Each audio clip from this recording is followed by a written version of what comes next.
The last time you went grocery shopping, you probably felt like you had choices. Dozens of cereal boxes, 10 different sparkling waters, 4 brands of potato chips. You picked the one that felt right, put it in your cart, and went home feeling like a free consumer in a free market. Here's the thing, you were never choosing between competitors. In most of those aisles, you were choosing between different labels owned by the exact same company. Across 61 standard grocery categories, just 4 megacorporations control 79% of what's on the shelf. Not 40%, not 60%, 79%. And the handful of companies behind those brands have spent decades making sure you never notice. No conspiracy theory here. All of it is documented in antitrust filings, admitted under oath in federal court, and confirmed by merger records sitting in plain sight. What we're walking through today is exactly how it works. The hidden fees that make it impossible for small brands to compete, the trick where one company literally draws the shelf map for its own aisle, the brand names you've trusted for years that quietly changed hands without a single announcement, and what happened when the government tried to stop it. By the end of this, you will never walk through a grocery store the same way again. Start with the illusion of choice, because that's where most people's mental model falls apart. Picture your shampoo aisle, Head and Shoulders for dandruff, Pantene for shine, herbal essences for the kind of person who wants their shower to smell like a garden. These products sit on opposite sides of the aisle. They run competing commercials. They feel like rivals. Every single one is owned by Procter & Gamble. Add Rejoice to that list. Walk over to skincare. Olay, Old Spice, Safeguard, Secret, Native, SK2.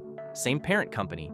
Gillette, Venus, Braun, P&G, Crest, Oral-B, Vicks, Pepto-Bismol, Metamucil, all P&G, Tide, Ariel, Gain, Downy, P&G, Dawn, Cascade, Febreze, Mr. Clean, Swiffer, still P&G, Pampers, Loves, Always, Tampax, Bounty, Charmin, Puffs. One company, and that's just one of the 10. Nestlé owns Perrier and San Pellegrino, 2 premium sparkling waters marketed as head-to-head competitors for decades. You stand there comparing labels, thinking you're making a discerning choice between 2 European brands. You're picking between 2 bottles owned by the same Swiss corporation. Mars owns Snickers, M&M's, Twix, Skittles, Starburst, Orbit, and Wrigley. Then in 2025, they closed a $36 billion deal and pulled in Pringles, Pop-Tarts, Cheez-It, Eggo waffles, Rice Krispies treats, and Keebler. Mars is a private company, no public filings required, no shareholder letters, no press conference. They absorbed a massive chunk of the American snack aisle, and you had to read about it in the fine print of a business news site most people never visit. And here's what makes this more than just a corporate ownership story. The physical shelf in front of you is not neutral ground. It is bought and paid for. Almost nobody knows about this next part, and once you get it, the whole thing clicks into place. It's called a slotting fee. When a new product wants to appear on a grocery store shelf, any shelf, the manufacturer has to pay the retailer just to put it there, not to advertise it, not to promote it, just to physically exist in the store. The average rate runs around $1,500 per SKU per store. A SKU is just one version of a product, one flavor, one size. So if you want your hot sauce in 50 stores in one region of the country, you're already looking at $75,000 before you sell a single bottle. Want to go national? A full rollout at a major chain can hit $3 million per SKU. In high-demand markets, a single item can cost $250,000 just to land a spot on the shelf. Think about what that does to competition. A small food brand, maybe a family-owned company making something genuinely better than what's already there, cannot write a $3 million check for shelf access. They just can't. But Nestlé can, PepsiCo can, General Mills can.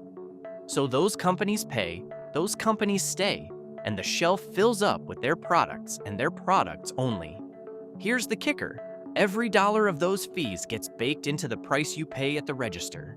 you are unknowingly funding the system that locks out the competition you never got to see. And it doesn't stop at the shelf. End caps, the display spots at the end of each aisle, cost an additional $350 to $500 per store.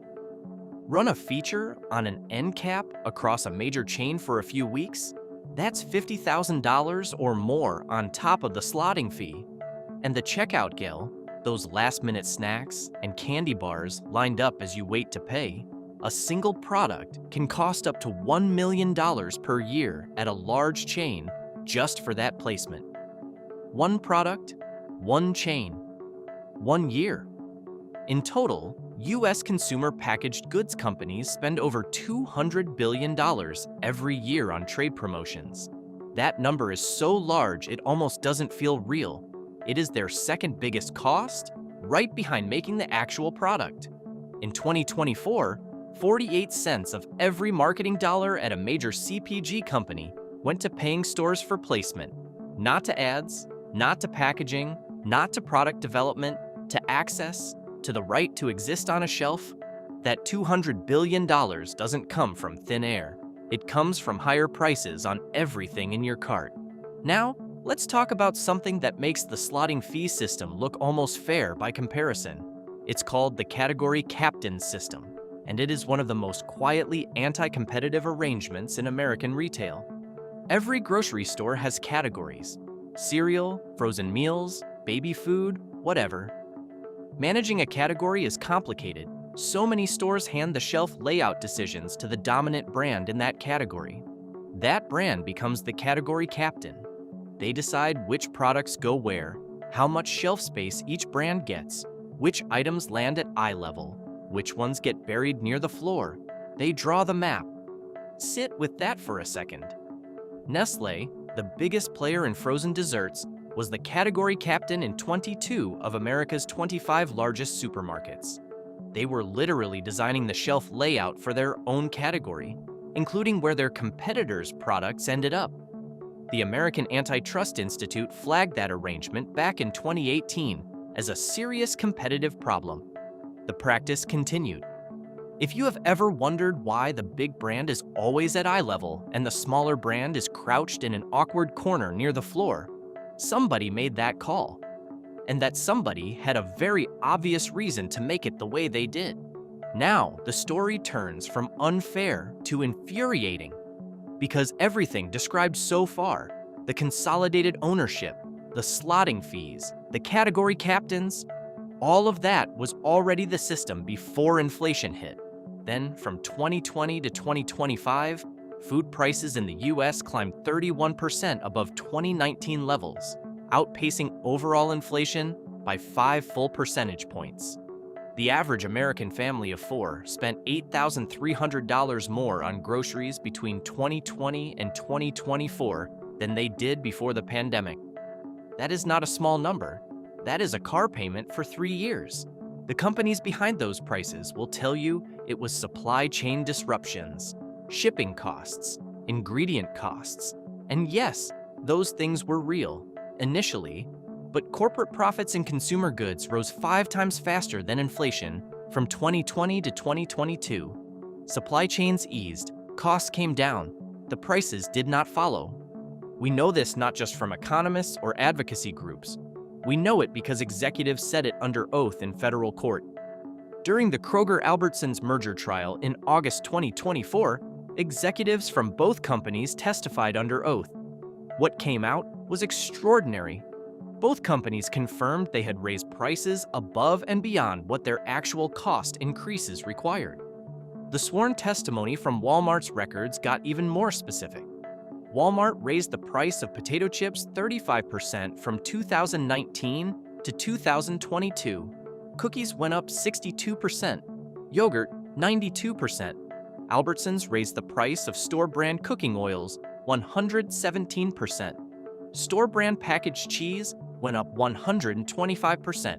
Not premium artisan products, the cheapest versions of basic grocery items. And they more than doubled in price while the companies selling them posted record profits. Now let's talk about what happened when the government stepped in, or rather, what didn't happen.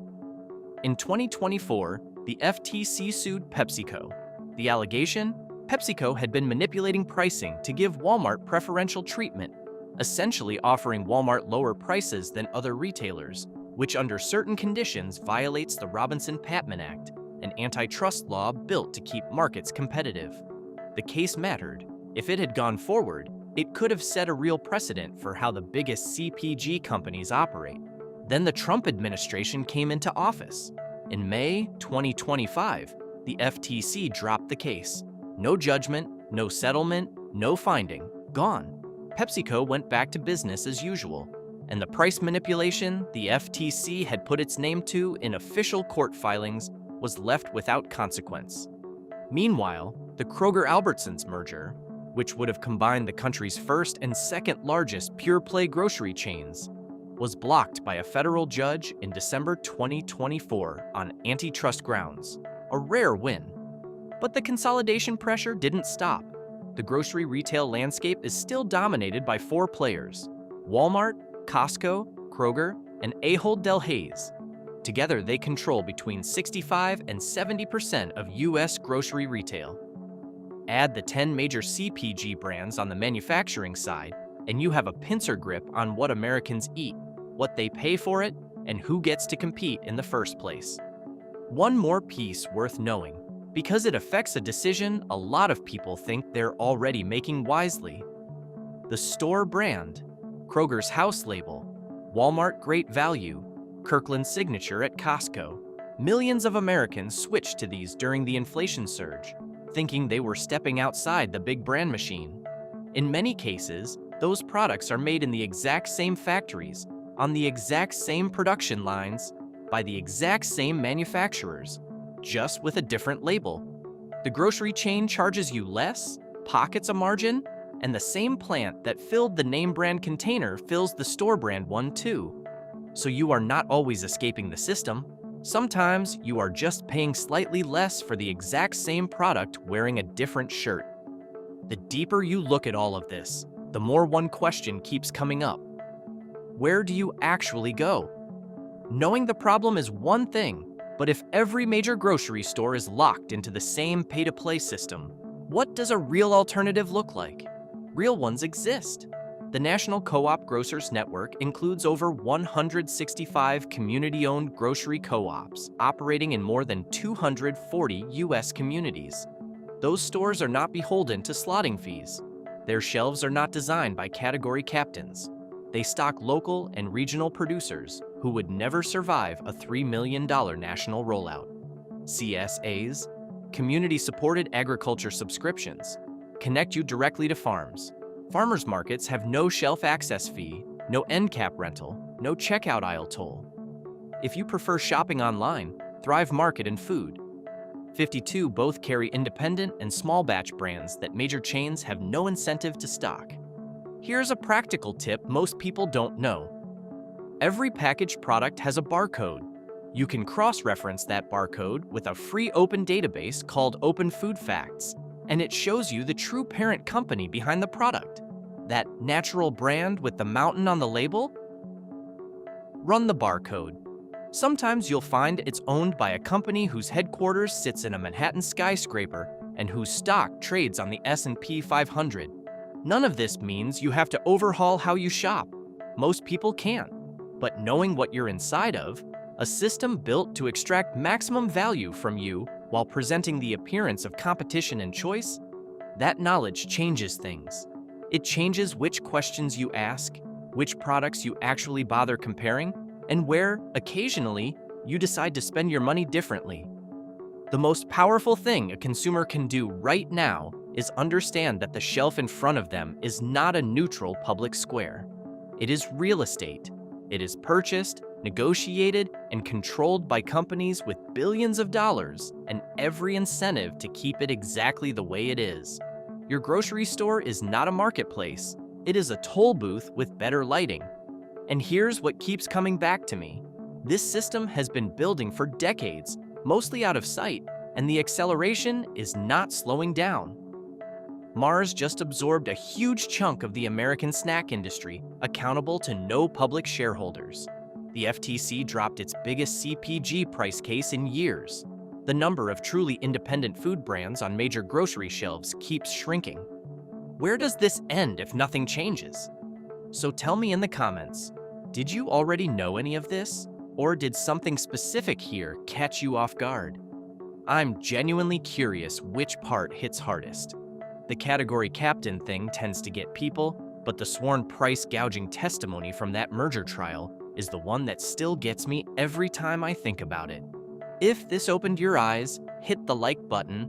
It genuinely helps investigative content like this reach more people who need to see it. Share it with someone who thinks they're making free choices in the grocery aisle. And subscribe if you haven't, because next week we're getting into another system that shapes your daily life in ways nobody talks about, and it goes just as deep as this one. The shelf is not what it looks like. Now you know.